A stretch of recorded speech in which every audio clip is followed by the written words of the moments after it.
बोलिए योगीराज जालंधर नाथ जी महाराज की, बोलिए सिद्ध शांतिनाथ जी महाराज की। ये चौक, ये चौराहा, ये जगह जहां पर ऐसे महान योद्धा का प्रतिमा लगा है, और आज मुझे यहाँ आप सबके बीच में आने का अवसर मिला है।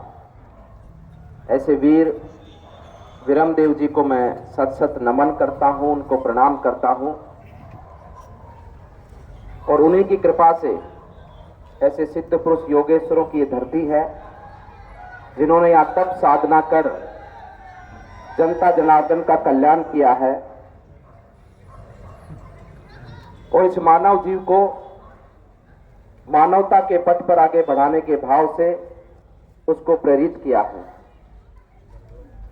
मैं पहले भी कई बार इस वीर भूमि पर, इस तपोभूमि पर मेरा आगमन हुआ है, मेरा आना हुआ है।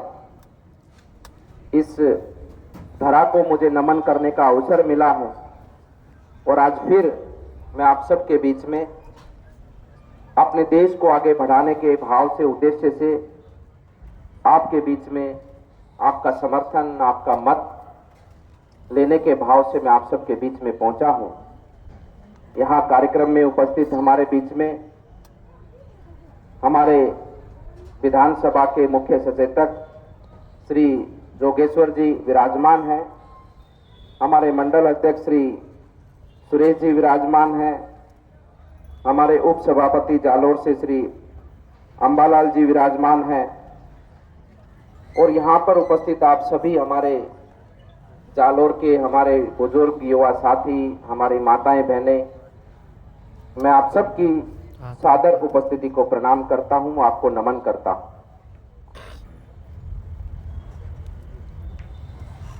बंधुओं, हम सब इस स्थान पर वीर विरमदेव जी के स्थान पर हम सब बैठे हैं।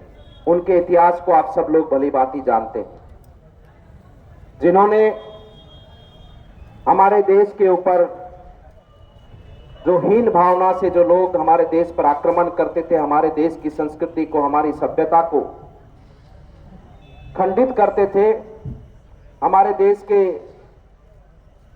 लोगों पर अत्याचार करते थे, ऐसे लोगों को लड़ते लड़ते उन्होंने इस देश की संस्कृति को, इस देश के धर्म को और इस देश के लोगों की आजादी को बचाते हुए अपने प्राणों को न्यौछावर किया है।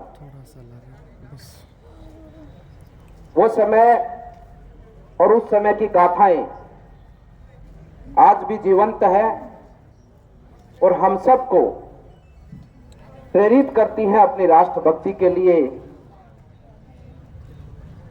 अपनी संस्कृति के बचाने के लिए, अपने देश को आगे बढ़ाने के लिए और अपने देश के प्रति अपने कर्तव्यों को निर्वाह करने के लिए। वो अजर अमर है आज भी। उनकी गाथाएं, उनकी कहानियां, उनका बलिदान हम सब लोग याद करते हैं। और आज मैं अपने इस जालोर की भूमि पर आप सबसे यही आह्वान करने आया हूं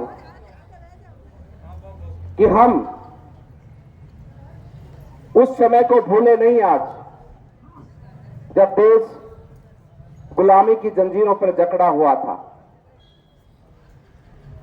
और आज देश के लोग इस बात को भी भली भांति जानते हैं कि ये स्वतंत्र भारत है जो आज नई उम्मीदों के साथ में फिर से एक बार अपने इस राष्ट्र को, अपने देश को दुनिया का सिरमौर बनाने के लिए आगे बढ़ चुका है।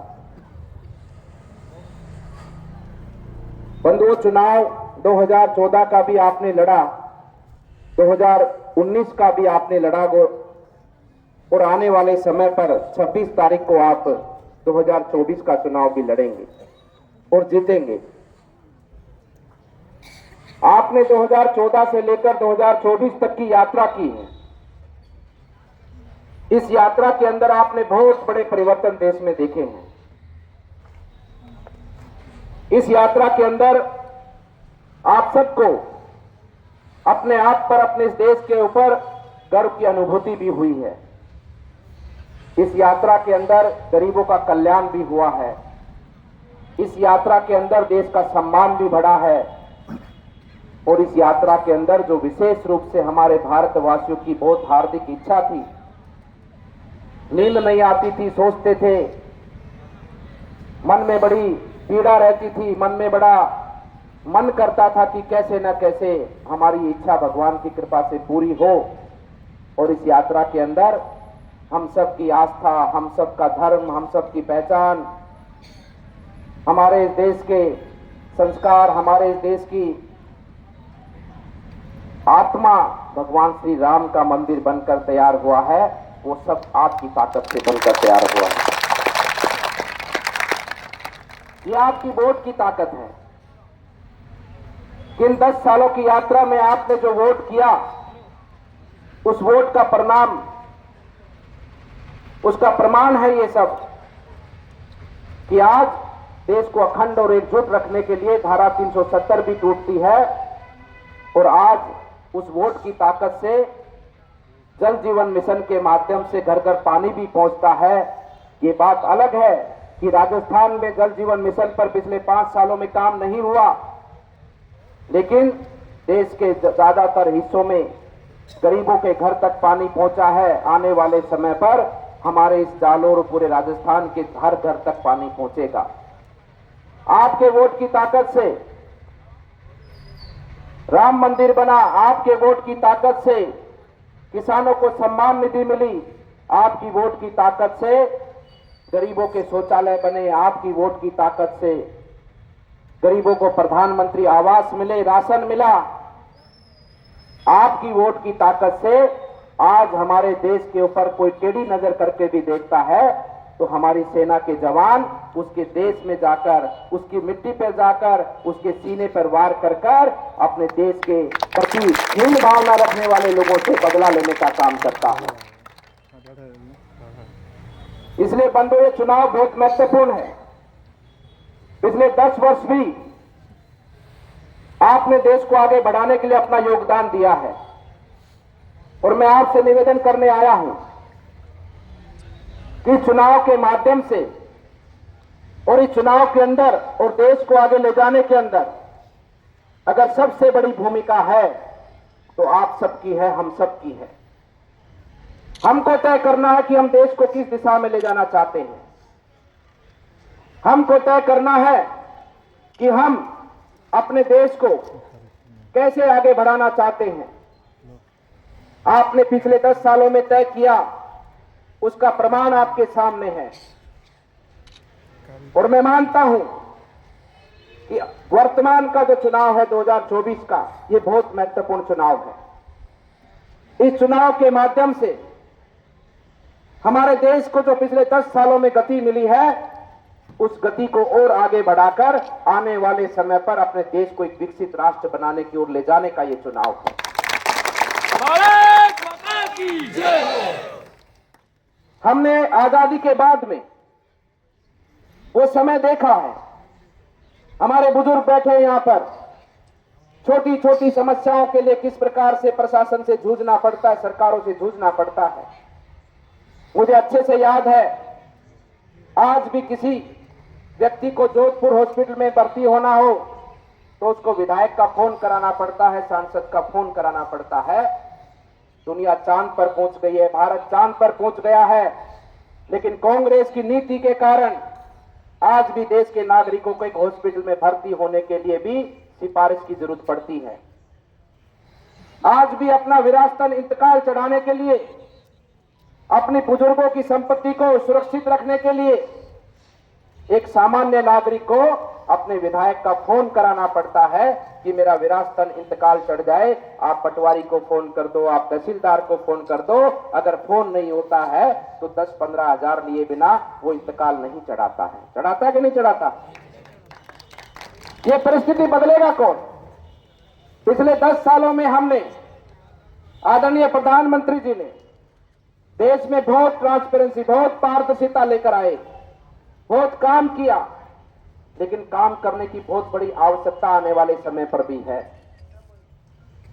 आने वाले समय पर ये जो छोटी छोटी समस्याएं हैं, ये छोटी मोटी जो दिक्कतें हमें रोजमर्रा की कामों में नजर आती हैं, देखने को मिलती हैं, उनका सामना करना पड़ता है। इन सब से आगे निकलकर देश को आगे ले जाने का काम है ये चुनाव है ये। इसलिए मैं कहना चाहता हूं 10 सालों में जो मोदी जी ने देश के आगे बढ़ाने के लिए जो कार्य किए हैं, अब उनको आगे ले जाने की बारी आप सबकी है। आपको आने वाली 26 तारीख को निर्णय करना है कि जो परिवर्तन 10 सालों में देश में चलते आया है और आने वाले समय पर हमारा ये देश ऐसी छोटी मोटी समस्याओं से ऊपर उठकर इनको समाप्त कर देश में देश के लोगों का सम्मान हो, देश में देश के लोगों को, किसानों को, मजदूरों को, माताओं को, बुजुर्गों को, युवाओं को कहीं भी अपने काम के लिए उनको गिड़गिड़ाना ना पड़े, स्वतः ही उनका काम हो जाए, ऐसी व्यवस्था हमको देश में मिलकर बनानी है। इसलिए बंधुओं कहना चाहता हूं, चुनाव बहुत महत्वपूर्ण है। इस चुनाव में सबसे बड़ी भूमिका आप सबकी है। ये बुजुर्ग बैठे हैं, युवा खड़े हैं। मैं युवाओं से कहना चाहता हूं, बुजुर्गों से कहना चाहता हूं, जिनके आज बच्चे 10-12 साल की आयु के हैं, 5 साल की आयु के हैं, या जो आने वाली पीढ़ी है, या जो आज युवा है, आज जो हमारा कर्तव्य अपने देश के प्रति होगा, आने वाले 24 साल के बाद में वो बच्चा, वो जो युवा होगा, वो आपको सम्मान से कहेगा कि आपका निर्णय सही रहा, आपने देश में काम किया, आपने मोदी जी को वोट दिया, और आज हम दुनिया में कहीं भी जाते तो पूरी शान से जाते हैं, हमारा सम्मान होता है, और हम सबको अपने देश पर, अपने इस मिट्टी पर गर्व होता है कि हमें अपने देश के इस माध्यम से हमें एक स्वतंत्र जीने के अधिकार के साथ में एक आत्मनिर्भर देश के अंदर जीने का मौका मिला है। हम भगवान की पूजा करते हैं, राम की। हमारी संस्कृति, हमारी रग रग में राम है, जन्म से लेकर मृत्यु तक राम है। हम सब लोग कल्पना करते हैं कि भगवान श्री रामलला विराजमान हो गए, देश में राम राज्य की स्थापना होनी चाहिए। क्या राजा राम जो हम सब की आस्था के प्रतीक है, हम सब का पहचान है, आप सब जानते हैं, मानते हैं कि उनके राज्य में राम राज्य था कि नहीं था? उनके राम राज्य में था कि नहीं था? और आज जब वो फिर उस गद्दी पर विराजमान हुए, तो क्या भारत में राम राज्य होना चाहिए कि नहीं होना चाहिए? होना चाहिए कि नहीं होना चाहिए? तो क्या भारत के नागरिकों का कर्तव्य नहीं बनता है कि हमारे राजा राम आज अपने सिंहासन पर विराजमान हो गए हैं और उनकी प्रजा भी राम राज्य के अनुभव